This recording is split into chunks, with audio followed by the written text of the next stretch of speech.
Good afternoon, everyone. Thank you so much for keeping up with us. So good news is that we will have free wine in an hour or so please stick around. Those who don't ask questions do not get wine, by the way, so please be prepared. Very happy to be here. Thanks so much. And we are looking for a very great conversation with excellent panelists. We are here basically to talk and to look for the holy grail of publishing, which is a resilient, sustainable business models for small media newsrooms. So welcome to the panel on sound strategies for small media and highly concentrated markets. So we promise you to kind of navigate all of us through stormy waters and try to make sense of digital publishing in 2023. My guests today are Lela Vujanić, who is a regional research manager for Central and Eastern Europe at Sembra Media. Ciao, hello. I'm just starting because now to show my linguistic skills. Danuta Breguła. Thank you. I've been practicing for 35 years. Business and brand strategist for Media Development Investment Fund. And Honza Blicek, editor-in-chief, Denik Alarm, the largest progressive news organization website in the Czech Republic. My name is Slawek Blich. I am a deputy editor-in-chief and digital product manager at Krytyka Polityczna, which is the largest progressive media organization in Poland. We want to start with Lela and with your presentation on the project Oasis, which is a year-long research project on sustainability, innovation, and impact of independent digital native news organizations in more than 40 markets. And then we will move on to ask questions and discuss the outcomes. Thank you. Thank you. He just took my first sentence. Thank you all for being here with us, especially since it's the last panel. Oh. And thank you too. So I'm really glad to be here today and to be able to share with you case studies of media organizations from Project Oasis Media Directory and their sound strategies, or maybe we could say their strategies for survival. Project Oasis, as Slawek said, year-long research. We were focused on sustainability, innovation, and impact of digital native media organizations in 44 European countries. How we did this, we cooperated with many people. We had beautiful and dedicated team of national researchers, so one national researcher for each country. Czech Republic was mapped by Czech journalist Magdalena Sodonkova, who is also here with us. These researchers mapped digital native media landscape in their own countries, and they did long-form, deep interviews with more than 500 media organizations across Europe. In these interviews, we asked the media basically everything that is needed for full profile. We asked them very detailed questions about their business model, revenue sources, team formation, issues they cover, etc. We published the results of the research in April this year. First, to explain what's digital native media. So these are initiatives that were started online and that still publish their content primarily or exclusively on internet. Why we chose to focus on this growing and very vibrant market? Because we realized they have much more in common when put together than when put in a group with traditional or so-called legacy media. Many of these media in the last 20 years across Europe and in our region were started by entrepreneurial journalists. What's specific for Central and Eastern Europe, that many of these media organizations, specific for CE when compared to North Europe, let's say, that in majority of the cases, disruptive political events were main motivation for journalists and media workers to start these organizations, be it protest or be it Syria of media capture, specifically in Central Europe. Some journalists started these organizations not for political disruption or media capture, but because they wanted to run their own independent project which are aligned with their own values.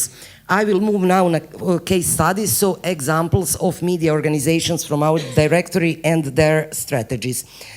In Oasis Media Directory, we have many well-known organizations like Denik or Medusa, but okay, these two specifically are not small organizations, but I also wanted to bring some examples that are not so well-known outside of their own countries. First example, of course, from my own country, website Srednja HR. Srednja means high school. So Srednja is the voice of the youth in Croatia. Youth understands this website as their own voice, but they are also a reference point for everybody else from media field when talking about youth and specifically about youth and education. Srednja started as volunteer-run project, and their first journalists were students from Faculty of Political Sciences. In the meantime, they professionalized, and some of these students became well-known investigative journalists that also won journalist awards. What was their sound strategy? They tapped into previously, it's not underserved, but completely unserved part of Croatian population, unserved in the existing media, which is high school pupils. They, of course, adjusted their communication and formats to this specific group, to their needs and interests. And I'm not talking only about quizzes, games, but creating their own formats at Srednja, for example, Oscar of Knowledge, or creating grade point calculators, etc., running different offline events for their community. They are also sort of an outlier on Croatian market, because in Croatian market most of independent digital native media are non-profits, which I'm not saying that is wrong, but simply we have only few digital native who are for-profit. Srednja based its model from the beginning on advertising, and relatively recently introduced subscription model with 3 different subscription levels, while keeping its basic content still free for their audiences. Another example, will I pronounce this correctly, Merce, I think from Hungary. So, Central Europe, Syria of media capture events, which caused the establishment of new media organizations. In these media capture events, many established journalists were out of job, decided to start their own independent project. Many moved for the first time from print to digital. And these new media outlets struggled for sustainability and survival, and many of them turned to their readers for the support. So Merce is a website that focuses on social justice and equality, and it's dominantly financed by individual donations. These individual donations are also another source of income, is this 1% tax. Slawek told me it's 1.5 in Poland now. It exists, I think, only in Poland and in Hungary, in Central and Eastern Europe. So this is a public mechanism, public funding model, where people can invest 1 or 1.5% of their income tax to the organization of their choosing. I will not go further into donations. I will leave it for the discussion, because we have example. Jan will talk about his own media organization, which is financed by individual donations. Let's move to Armenia. So a website, it's called Urbanista. It's registered as NGO, journalists, architects, urbanists together. So they produce solution journalism, which is focused on urbanism, architecture, and different local government initiatives. They are well known because they introduced solution journalism in Armenian media market, and they are well known for their multimedia storytelling, which was also sort of unique when it appeared in Armenian market, so they combine photojournalism, documentary filmmaking, etc. They are primarily financed by grants. Now something completely different, Basket. So Basket News Lithuania, it's a sport news website focusing solely on basketball. As our researcher Dionysius, who was covering, who researched Lithuania, as he said in a country report, biggest strength of Lithuanian digital native media market is in its specialization, be it thematic, geographical, or genre-wise. He concluded that the clearer specialization, that they do better financially, either in attracting public or private donors. Basket News has a Lithuanian edition, which is they're registered for profit, which is subscription based, and they recently introduced English language edition, and they're still looking how to organize business-wise this English language edition. So, as you could see for these 4 examples, some of the sound strategies that we absorbed not only in Central and Eastern Europe, but across Europe, is that those who are successful, that they are covering previously underserved communities, languages, or geographies. They are choosing to cover also specialized areas of coverage and niche topics. This doesn't mean that there is no successful media organization which is, let's say, general news website, but those who are successful and the general news website, they either had already some big newsroom in place or big initial investment, etc. There are some other requirements. But we have really found that a small media organization, that they usually focus on specific topics.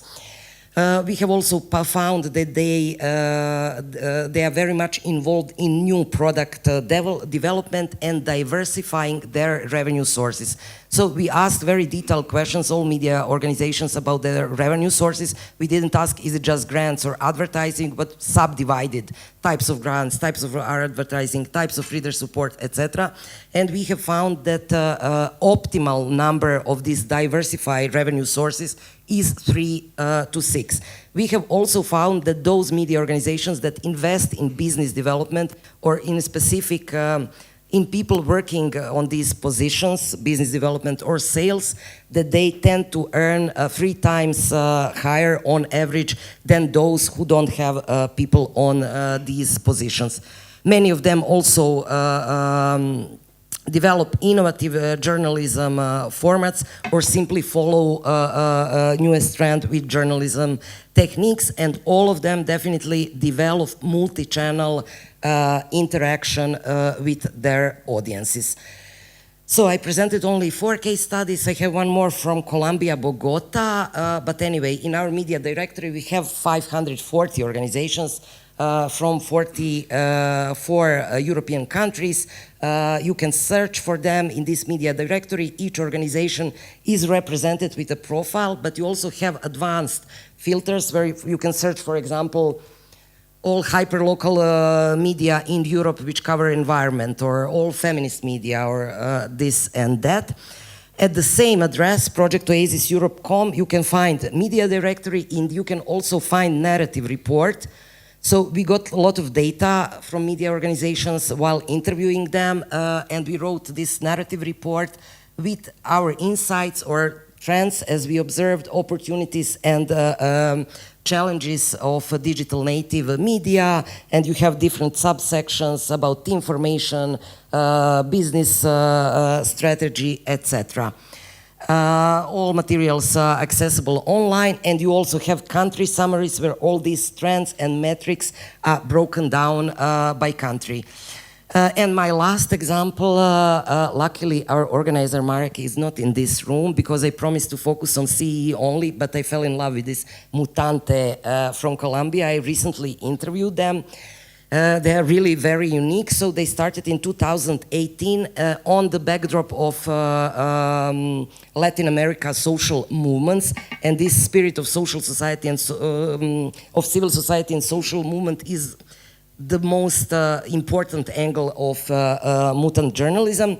Why they are unique? Their basic value proposition was that they want to develop social conversations, which sounds like rather old school idea. I mean, this is what media should be about.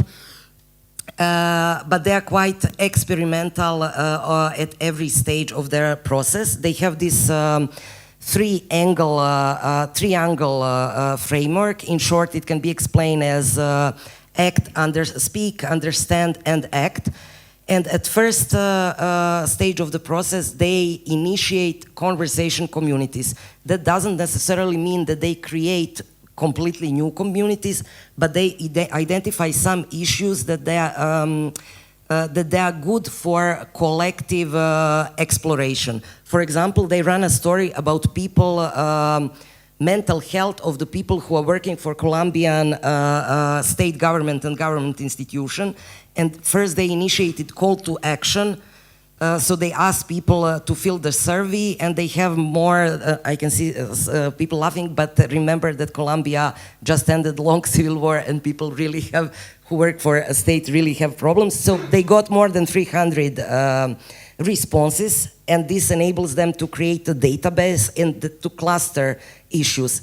And then they pass this survey to journalist team, and then journalists develop different types of communications and formats for different channels. They can run very traditional investigative stories, but they can also develop guides, directories, games, etc.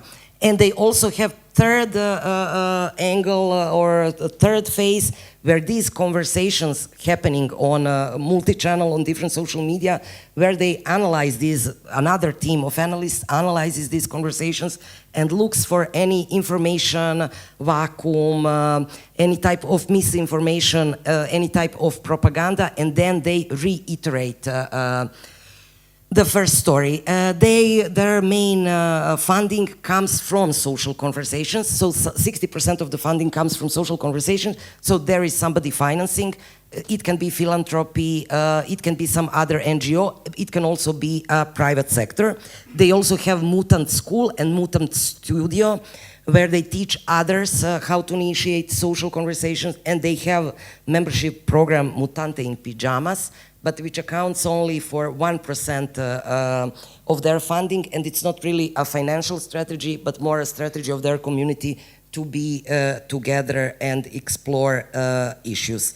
I will end with this. I welcome all of your questions. You can visit projectoasiseurope.com, subscribe to our monthly newsletter, Sustainable Connections, and you can also, if you are not yet part of Media Directory, you can submit a request for your own organizations to be part of Media Directory. Thank you.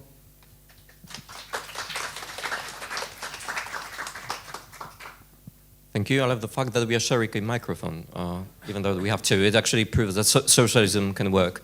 Yeah. Thank you. I'm trying, yeah. Yeah, it works. Socialism works, yeah. Okay, so we will give you a moment to breathe and get some water before we move on to follow up on the report. I want to make this more of a conversation rather than a Q&A between all of us. The same applies to all of you guys, if you want to, and gals. If you want to ask anything, just ask for a mic. We will share this one with you. And before we do, and before we actually move on to discuss success stories, because this is part of what we want to do today, let's try to map problems first, so that we basically know or can imagine or kind of draft the landscape and challenges that the media outlets are facing today. So I wanted to ask you, Danuta, first, if I may. You specialize and you consult subscriptions, user engagement for media outlets all around the world, from Brazil to Slovakia, and in Poland now. Mars. Yeah, that was just the scope that I came up with, sorry. So what I wanted to tell you, or what I wanted to ask, what I was actually curious about. So whenever I talk to, anyone working in the media industry, everyone will tell me that they are jumping on the kind of subscription bandwagon. Everyone is doing that, trying to find a way to get recurring donations and put that in a kind of, mixture of their business model.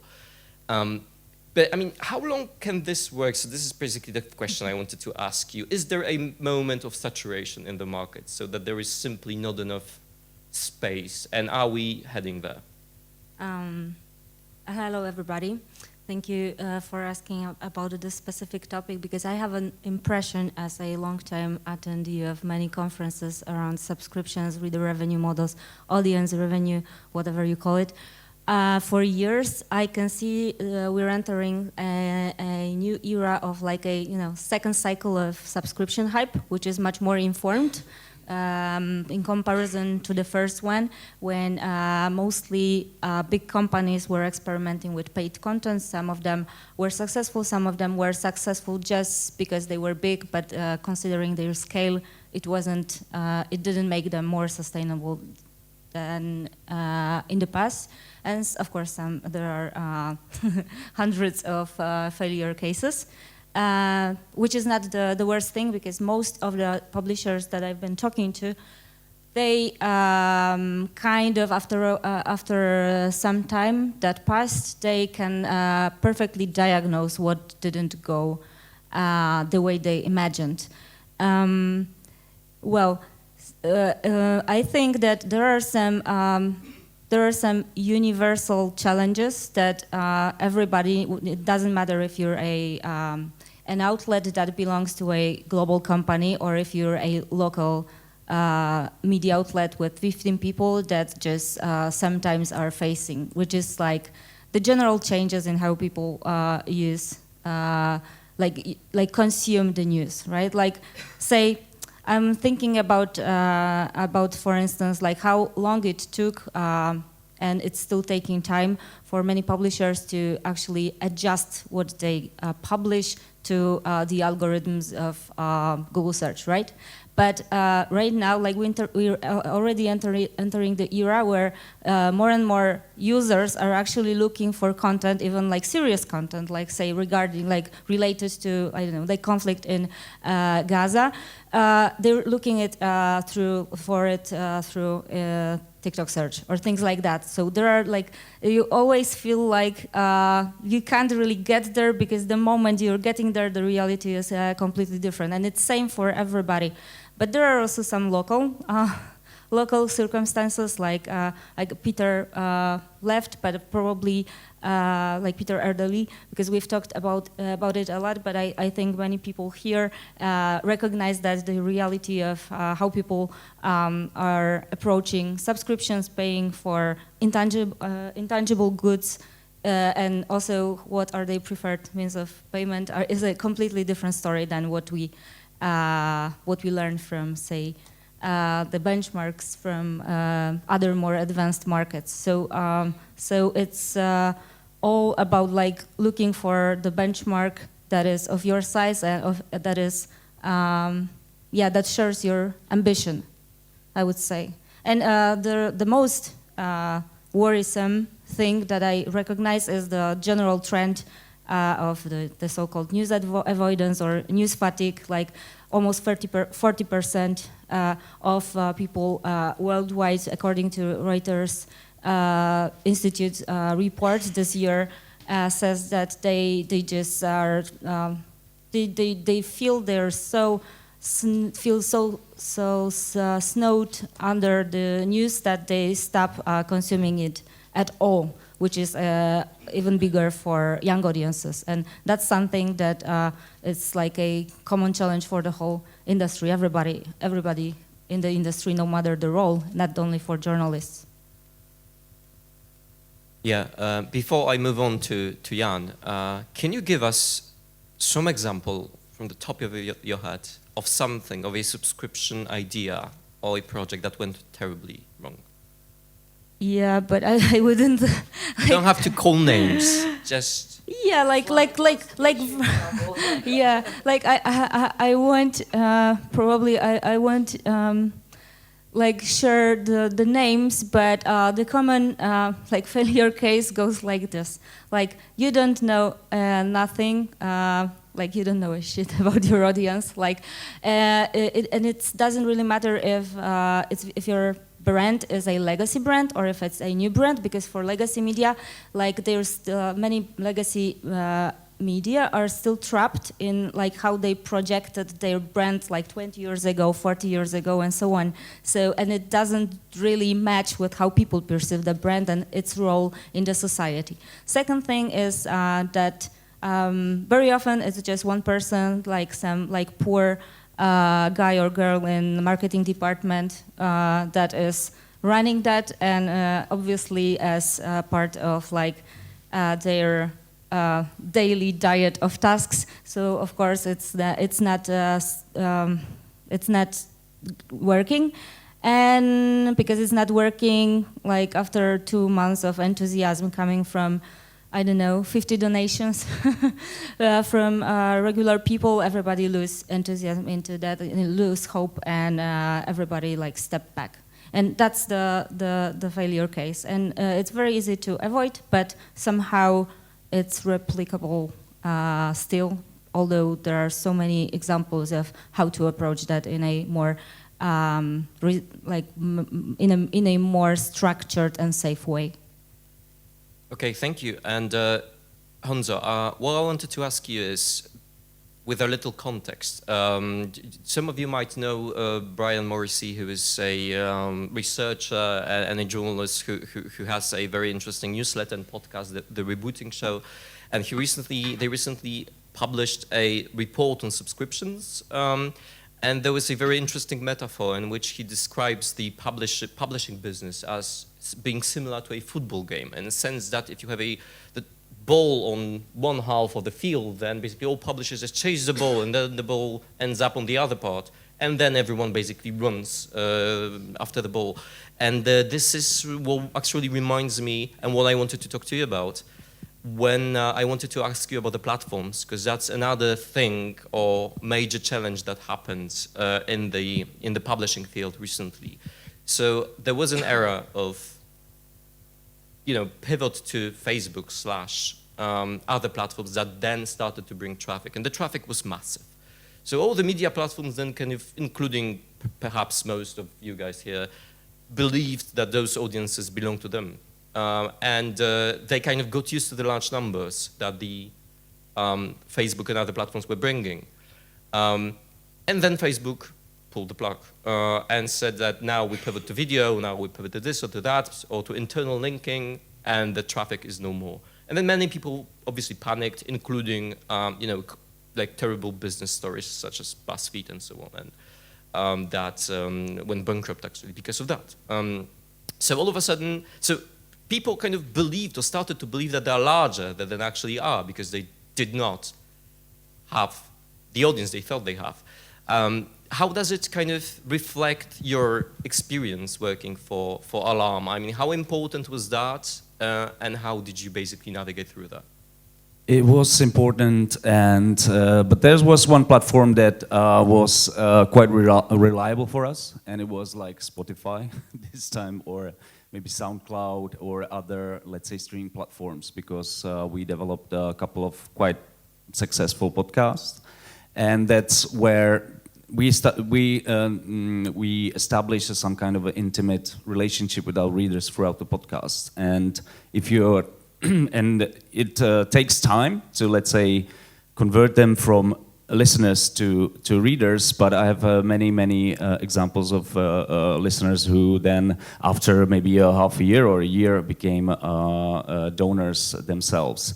So that was a quite interesting, let's say, development in the last year or 2 years.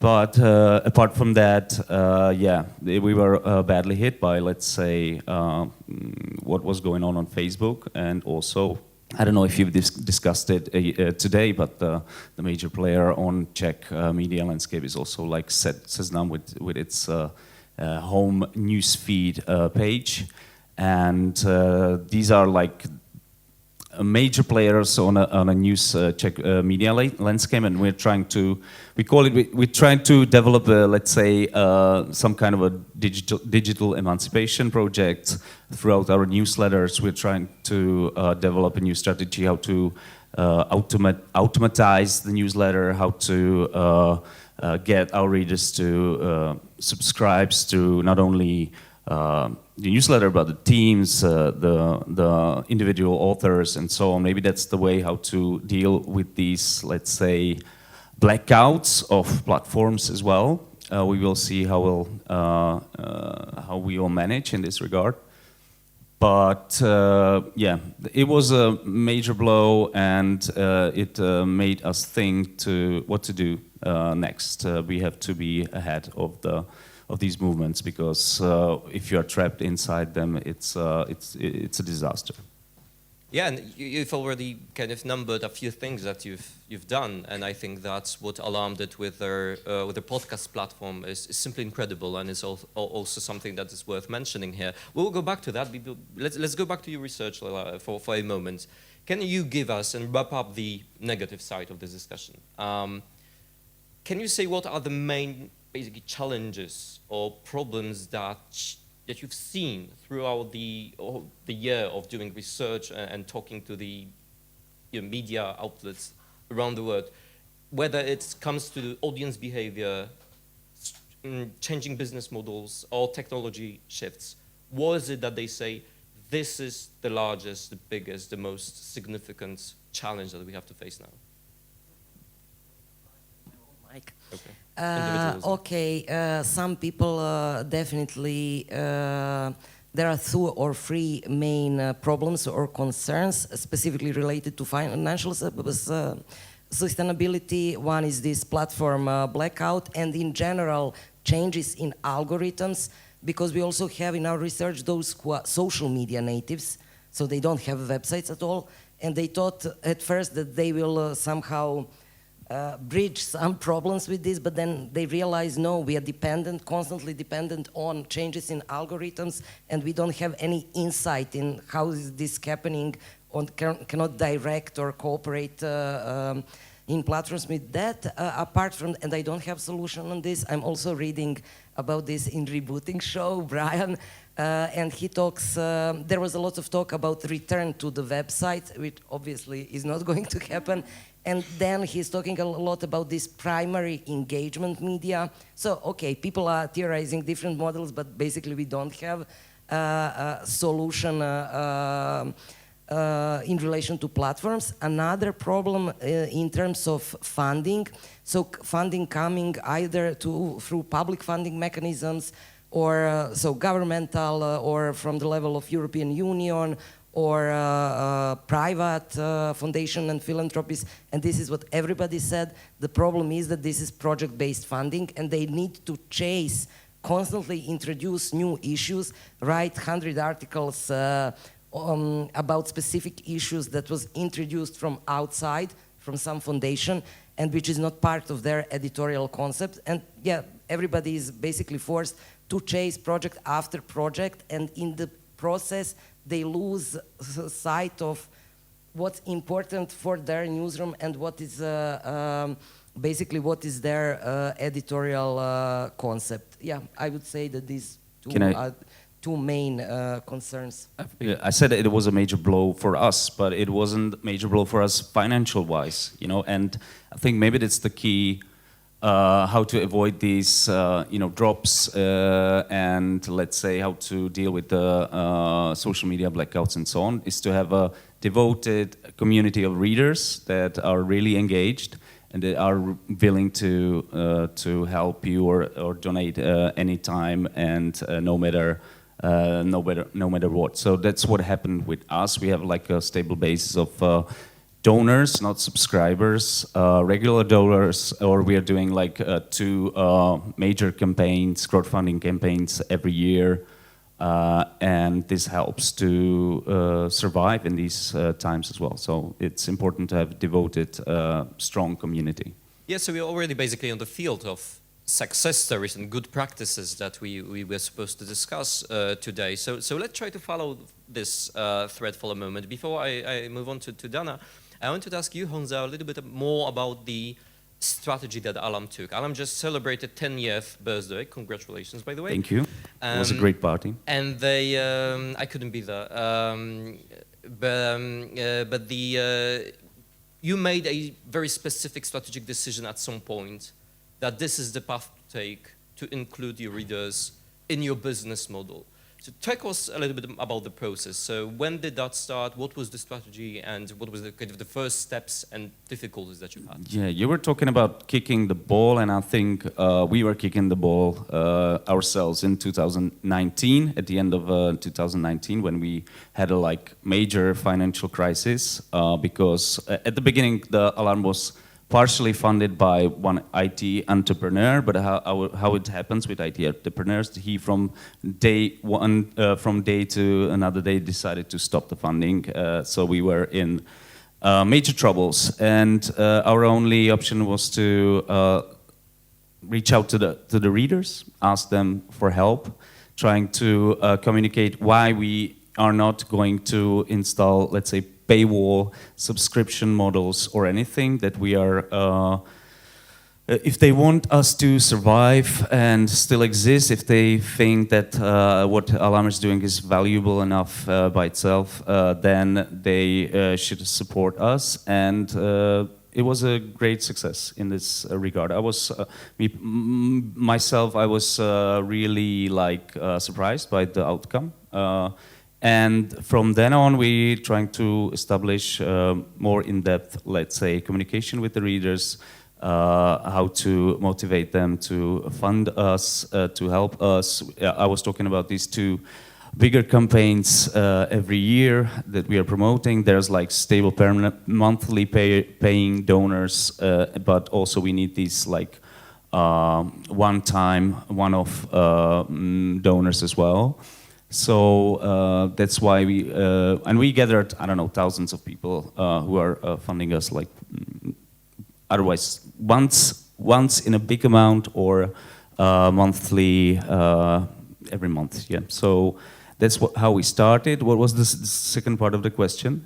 I don't remember, but that's a shame. That's a shame. It was great, actually. But we started in 2013. There was 4 badly paid journalists trying to do some stuff, and now we are last year it was 14 people. Now it's 12 people working our team and still growing. So we don't have financial issues, but maybe the issues of how to. Yeah, I want to hear Dana's insights on that, because this, what Honza was describing is, it happens very, very often that one of the first things, or the first question you actually have to ask yourself when you make a strategic decision, I have to go out and I have to ask people to contribute. So then the first thing you have to do is basically to say, contribute to what? For what? What is the value proposal? So what is the right sort of way of approaching that problem? Yeah, the surprising thing is that when you, I very often facilitate such workshops around value proposition of the brand perception, and what's surprising, sorry, the last panel.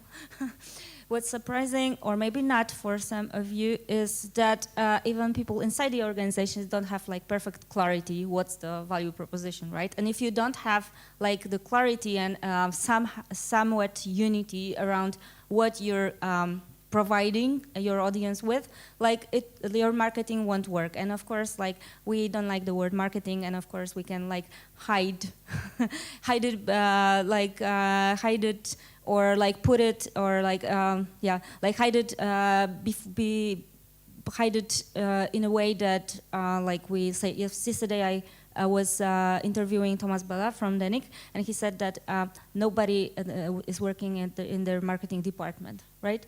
But at the same time, it's this shift towards subscriptions and serving their audiences first meant that everybody kind of started performing some marketing-related actions. So and it won't work if people don't have clarity about what the brand is proposing. And probably if it's a new brand, there's somewhat clarity coming from the young, fresh idea, the fresh stream of enthusiasm. But with the brands that are a little bit older, even 10 years, I'm not talking about 100 years old brands.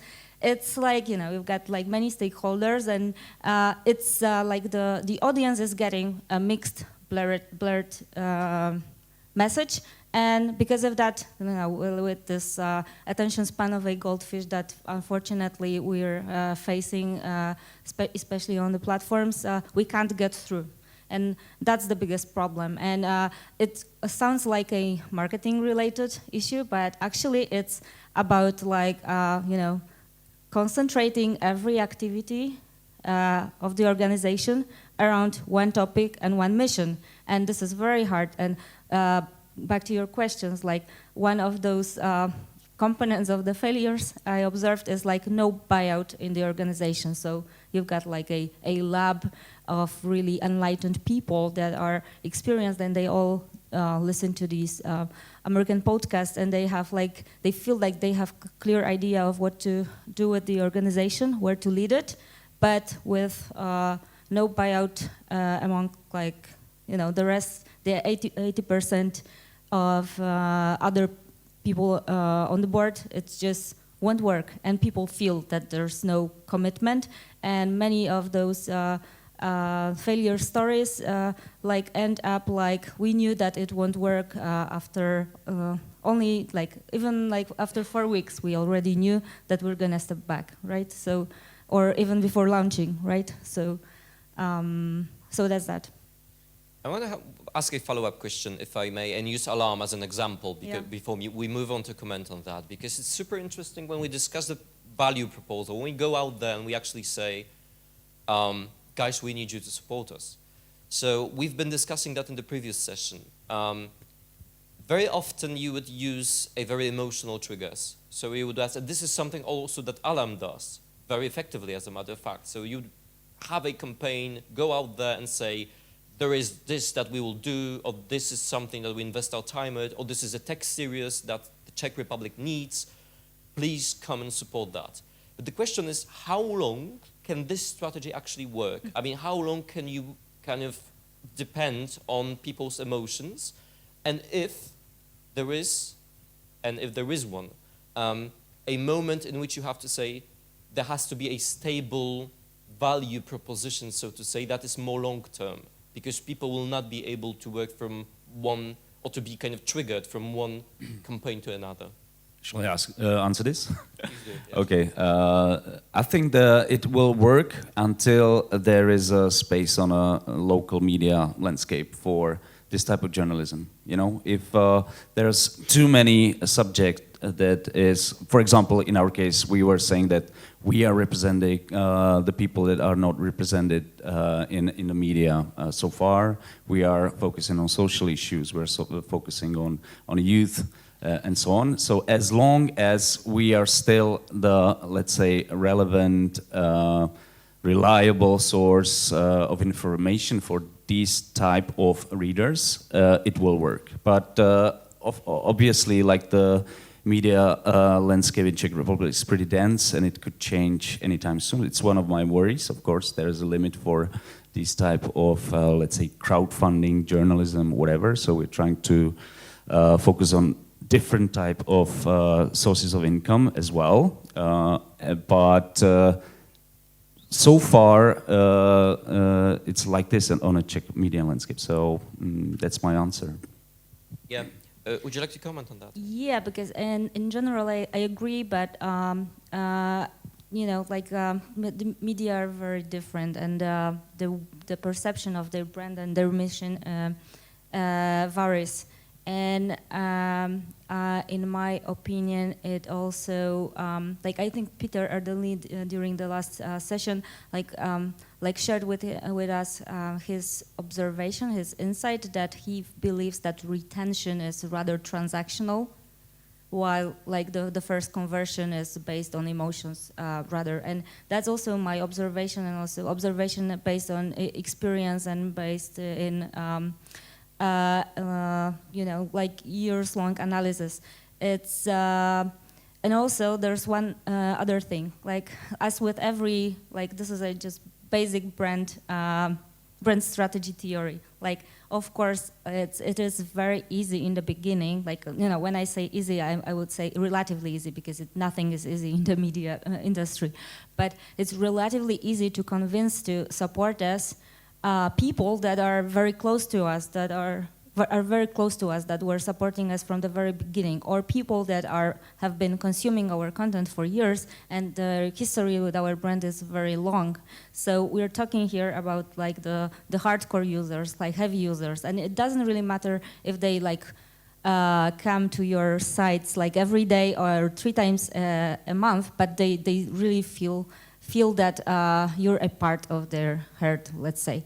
But there's a moment where every brand hits their plateau or a ceiling, and that's the moment for some kind of a review of the brand and the value proposition, and people that are in some way less engaged, have maybe less valuable experiences with your brand, they would seek for rational, pragmatic, transactional value to get from you, and it doesn't need to be really like really high value. It doesn't need to be physical. Sometimes it's just about the narrative, just to like tell them something more just than those big words. They want to know that because of, like, say, their donation, 100 students from, let's say, a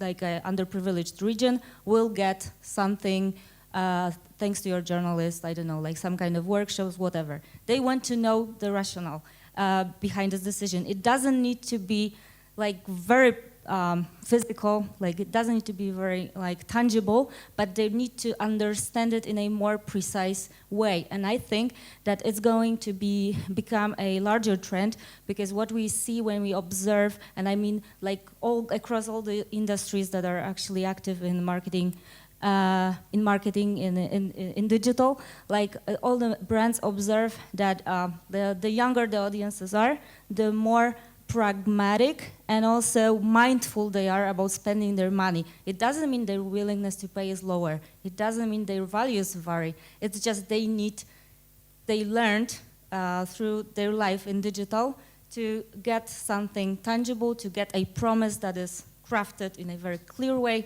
in a simple way. And if they get that, so if they can connect the dots and they see something different than democracy, but you can like talk about democracy in a different way. So if they know that this guy will probably get, like scanned by these journalists, thanks to you, probably they will like give it a try. If you just talk about big words, it's going to be less and less effective. At least when you like manage to acquire all these.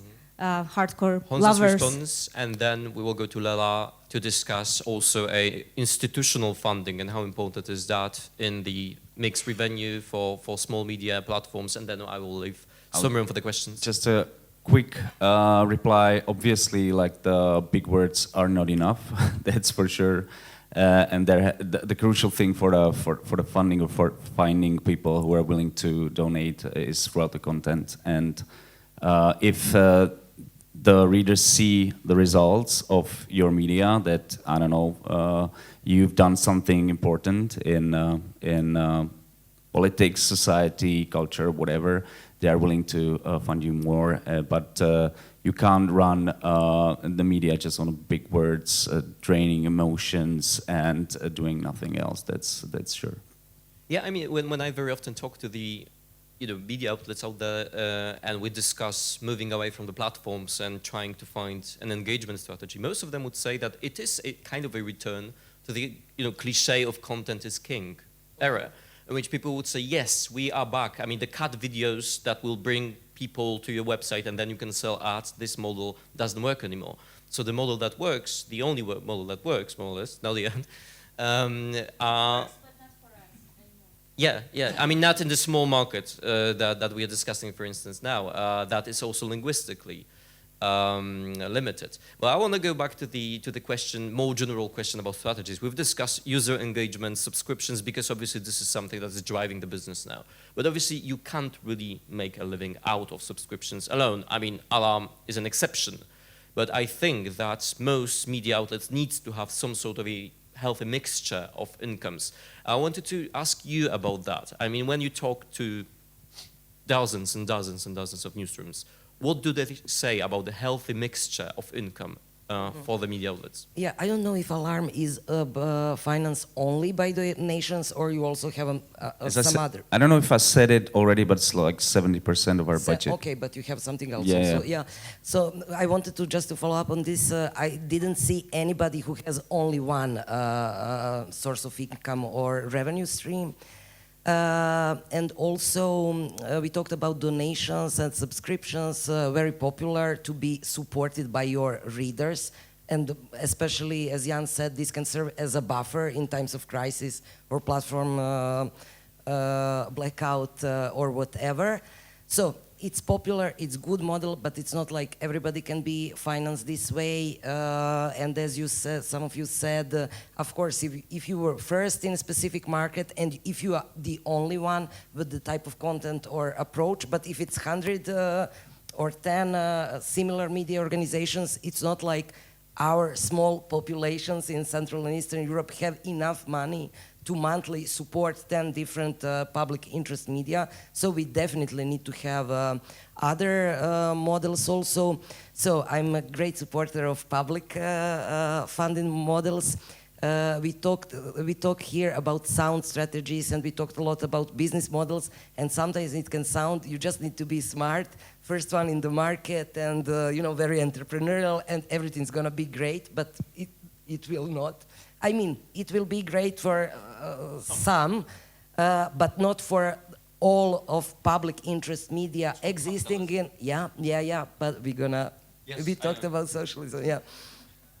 So that's why, during my presentation, that's why I mentioned, because I really like that model, this 1% or 1.5 from tax income. We wanted to introduce this in Croatia, but there was no infamous political will to do that. But I strongly believe that we all, no matter of a role or position that we occupy in media community, be it editors, managers, journalists, whatever, that we need to push for public funding models for public interest media, which are specifically in our region very unpopular due to media capture, bad governments that we have, etc. But we cannot give up on publicly funded media, culture, education, just because at the moment, at this very moment, we have bad governments. Let me ask you a follow-up question, very quick one, because I've discussed with my Hungarian colleagues yesterday, and some of them, including Merte in your case, were saying that we have to be very careful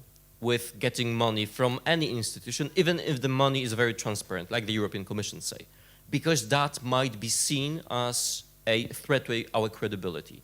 So I've just put a quote from your report when Merte actually said that we are not dictated from the above, so that's a very leftist thing to say.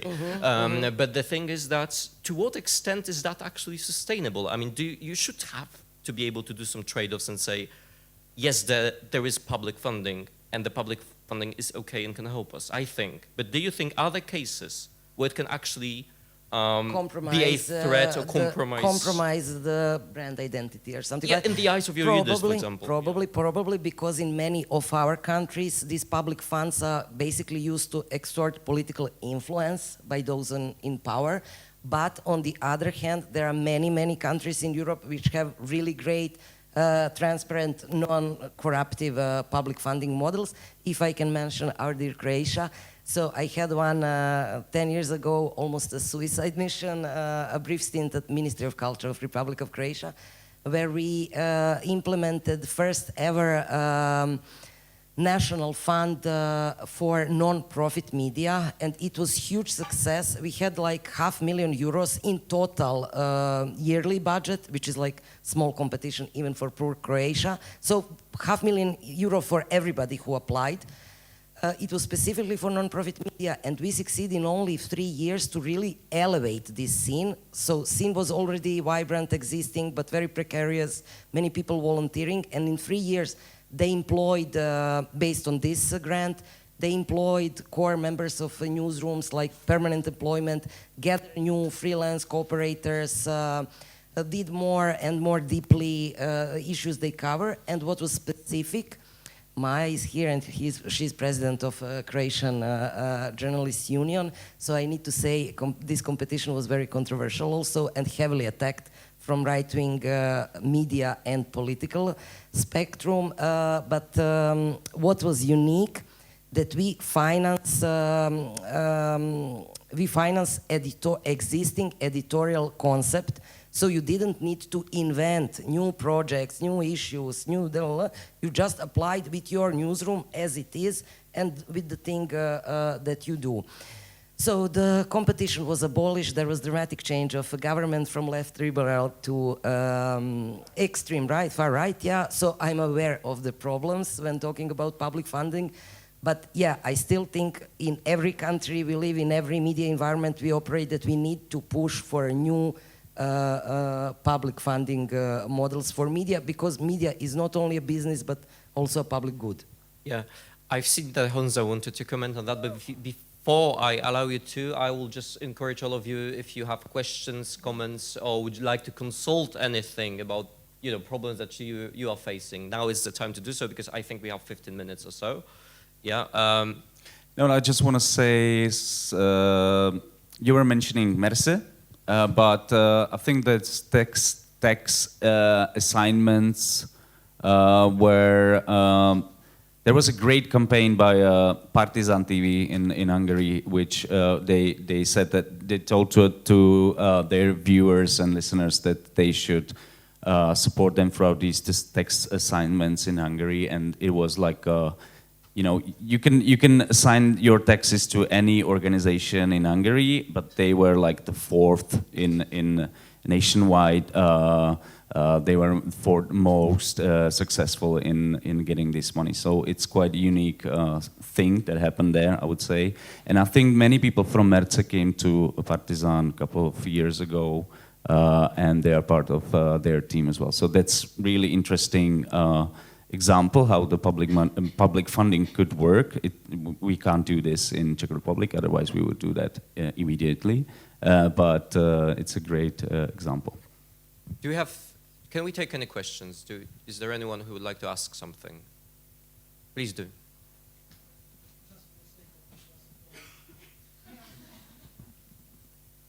I have a question for Lela. In your presentation at first you talked about Sredna, if I'm not wrong. Mm-hmm. And that seems to be outlier in the Croatian market. But is it just for the sake of the targeting the audience, the success, or is there anything else that makes that media so successful? Targeting the audience, because this was totally untapped. Nobody wrote about desires, needs, or anything concerning high school pupils, but I also think that they completely adjusted the communication formats and introduced new formats to the audience needs. And I'm not saying Srednja, I'm not saying they are rich, like they're simply sustainable, and they succeeded to transgress from volunteer-run project at the start.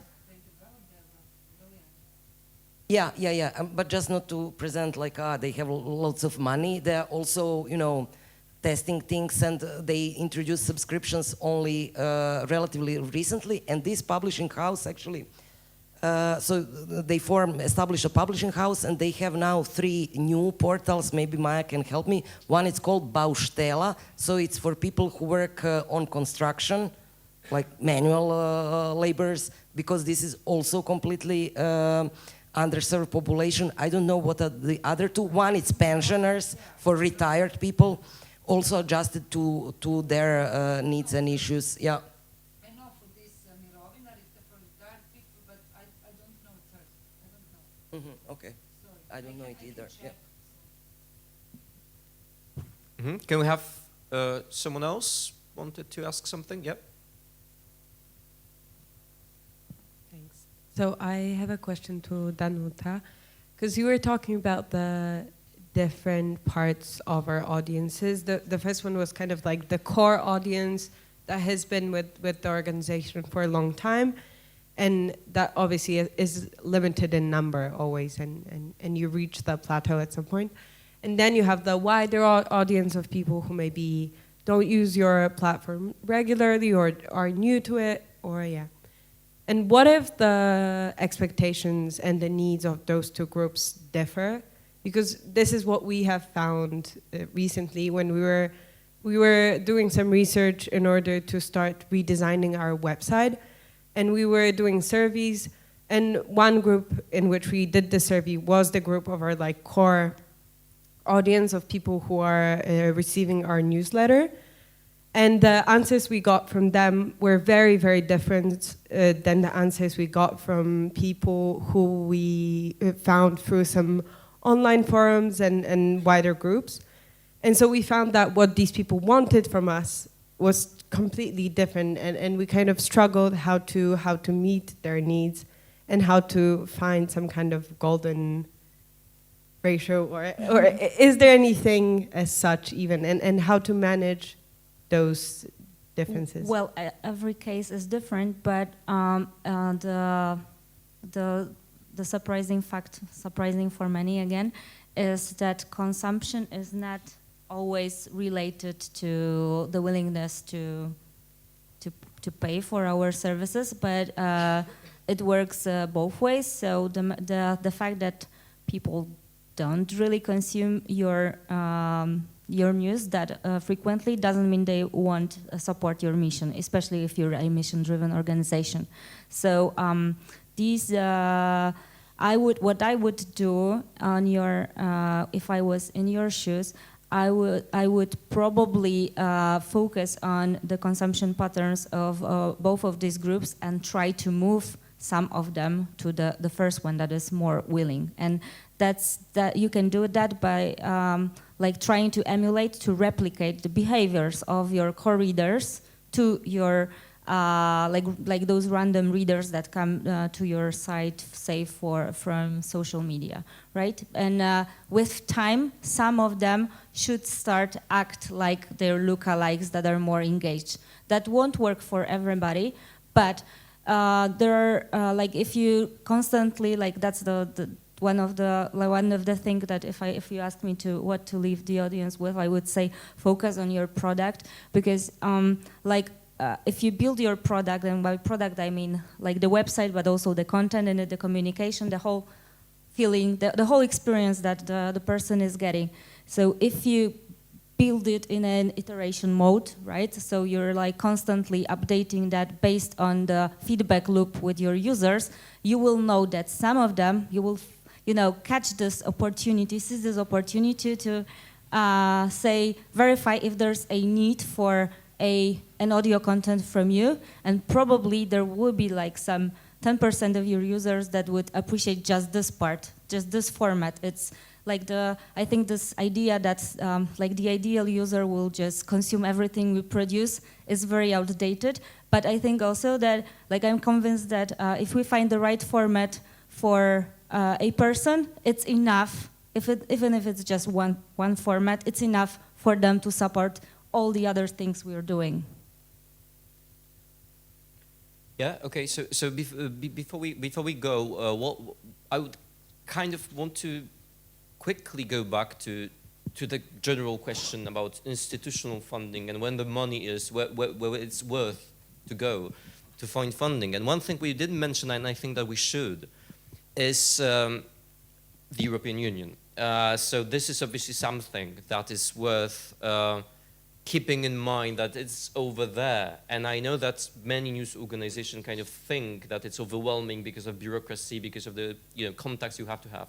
But it's basically worth it. And I say this also as one of the things that I do is I cooperate with many news platforms in Europe to create the first pan-European AI-based.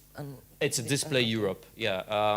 So we want to. The goal is to replace American technology with European one, and to make it a mechanism for independent. Grand idea. Absolutely, yeah.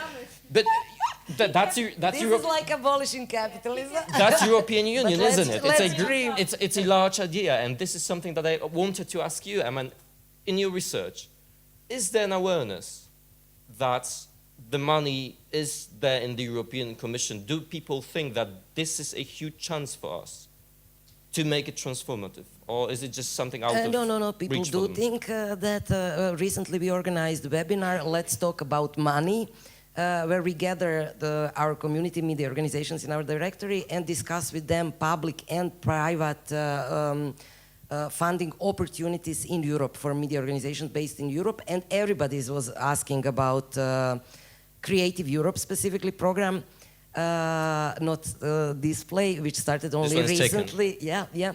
Actually, I applied for first round with my marginal contemporary art magazine and didn't get it. So Should have called. yeah, now I know. Yeah. Okay, but the biggest European granting scheme, Creative Europe Journalism Partnership sub-program, which has two lines. One is called pluralism and other one collaboration. And it's the biggest money that you can get in Europe. But, so this started, I think, 3 years ago. Creative Europe has this well-known culture program. And this was introduced 3 or 4 years ago because European Union understood finally that it needs to involve more in media sector, especially related to sustainability of public interest media. But when you look at the grantees from previous years, this is huge networks like International Press Institute. There is, yeah, not our organizations. So I don't think this is solving problem, and I think European Union needs to invest more in media. And I do believe it's very bureaucratic, like you lose mind and you lose time. You need to invest 1 month for Creative Europe. So you need to have organizational resources to apply, actually. But I don't think, I don't see any other problem with this. I think it's very, how to say, fair, transparent procedure, everything. But hard to get, yeah. Yeah, maybe I can just add a sentence. We also applied as a union on national level. But my colleagues from EFJ explained me that it's really aimed for big organization as European Federation of Journalists, and I think that we twice in this, both, it was just 2 grants. We raised a project, and I'm glad that EFJ decided this last one. We are in cooperation with Journalist Fund and some other, and we decided then to raise those money on, first we had, first part of the project was to discover these media deserts all around Europe in cooperation with experts, and then we raised this money for local media, to support local media, their daily work, not a project about I don't know what. I don't know, in Croatia, one from Lika. Lika, yeah. Yeah, I don't. That nobody has ever heard before Yes, this. yeah, but probably Lika was recognized as a full media desert, but I think that we had 2 rounds of this grant, and I don't know, that such small media outlets raise some money from this. So I'm glad that we find a way to share this money with the local media all around the world. But that was the only way. There is no way that some small independent media apply and But maybe you can tell about this display, because this is where small media can participate. It is. It is a product that is supposed to serve the independent and community media. So it is an umbrella organization that sort of goes through or across the problem that you were describing. Yes, you do have to have an enormous capacity as an organization to actually first get the money, to understand the mechanics of it. It is overcomplicated. I know that there is, in Brussels now, there is intensive negotiations. I've been to a few where they try to kind of take the mechanisms and convey them into an actual grant calls that would be much more approachable. So now the EU is trying to work more with lump sums grants. So that's a game changer, or they try to make it a game changer. So in other words, you can get money, but that would be a fixed amount of money that you get, and you don't really have to report on it that much as normally you do, right?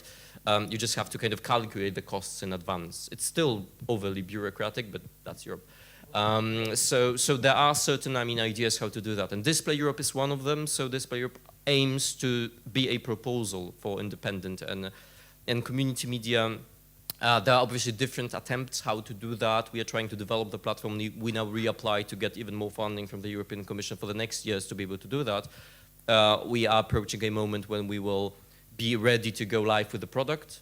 It will be a pan-European media reader where people could read everything coming from the continent in 16 European languages translated by AI.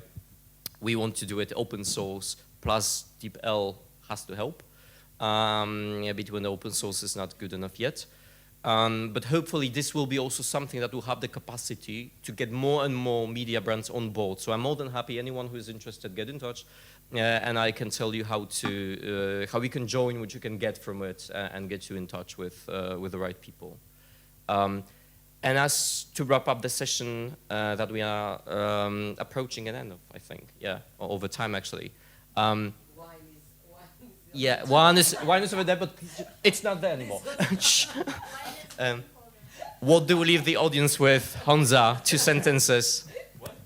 What should we leave the audience with? Just one thing that is so important when you say what worked for Alarm? What's the one thing that you did that you think that was the most important key for the success of your right now for us? I don't know if it's applicable for anyone, but I think it's crucial to focus on younger readers and listeners and trying to develop the formats that would suit them, because I would say it's important not only there is always this hype to get young readers, get young people be involved and so on, but I think it's crucial because you are establishing like a special relationship with the world and with the media in this age. I mean, like to 28 or something like that. And these are very strong ties that could survive decades. So that's why we are trying to, for example, like run a new podcast run by moderators from high school and so on. We're trying to reach out to these people under 25, under 20, and so on. And if you're thinking about sustainability and influx of readers, you have to focus on this age group. Sorry.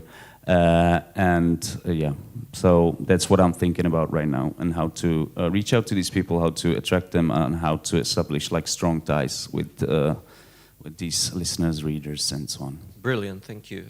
Dana, what is your golden advice?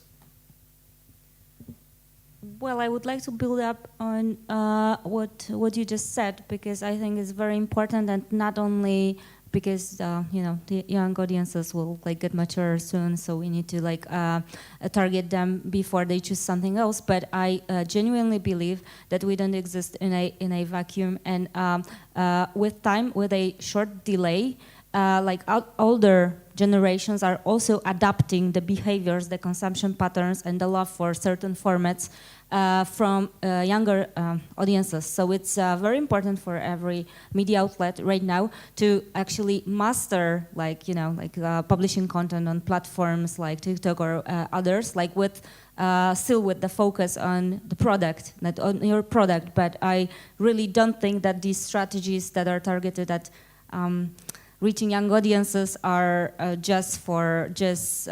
will just bring you young audiences. I genuinely believe they would just help you reach all the informed people that are tech savvy, which is something that goes beyond age at all. Thank you. Lela Vujanić has last words, and thank you very much for sticking around for so long. Since Danuta is so humble, she wrote a beautiful report on youth engagement that I read, so no, really, so I recommend it. Sound strategy is the only strategy to align your business strategy, your main business strategy, with your editorial strategy, to choose one main revenue source, but also you need to develop others. And I would say definitely to have some sort of reader support, not primarily, but to have constant communication with readers, but to also to have some money coming from the readers themselves, and to have this sort of organic buffer to the crisis that may arise.